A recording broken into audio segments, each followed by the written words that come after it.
Les aritmètiques polítiques, de moment, no els estan sortint, de moment, tot i que avui tinc la sensació que ja sento els timbals de la Fera Foguera al cap de la vila. Esperem que siguin conscients de la realitat que vivim i que puguin veure molt més enllà. Em consta que hi ha gent que està fent l'impossible per revertir la situació, perquè ja coneixem l'alternativa. Només han de tirar d'hemeroteca.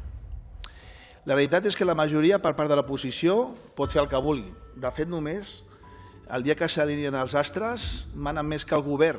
Imagino que ja ho han vist amb alguna moció.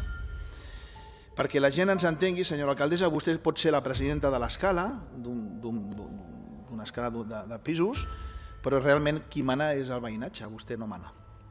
I és veritat, tenen altres possibilitats, com sempre dic jo, amb el carinyo dels oportunistes i mestres de l'aritmètica política local, que m'imagino que amb el temps aprendran a sumar i ja estan fent les càbales. I ells poden blindar segurament una majoria que els pot assegurar com a mínim la seva continuïtat, senyora alcaldessa, i del Sitges Grup Independent. Potser estan esperant a rebre indicacions dels seus estaments superiors per justificar-se. Arribat a aquest punt, dir-los que han estat incapaços, torno a repetir, de ser humils i de mostrar la pertinent intel·ligència, per mi, política, que no han tingut. Jo m'esperava més. Per la bona salut d'aquest municipi, al igual que no han estat capaços de doblegar la meva persona.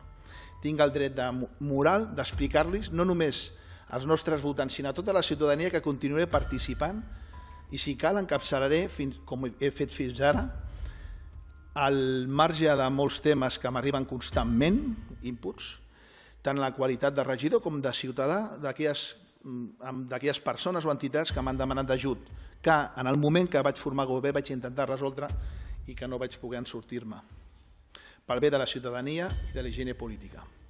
Com sempre, no em cansaré de fer el seguiment d'aquelles denúncies de presumptes irregularitats vinculades en concursos que tant vaig queixar-me i que han presentat contenciosos contra l'administració. Tot el que ha afirmat és veritat. En la primera intervenció, com per exemple quan parlava de moralitat, parlava de l'hospital, que molts de vostès ja són coneixedors i que per altres motius no en parlaré. També amb aquesta carpeta, que avui me l'he baixat, que no s'ha separat de mi, tinc tota la documentació, com la seva signatura, senyora alcaldessa, quan li vaig posar el meu càrrec a disposició, i pels motius abans exposats.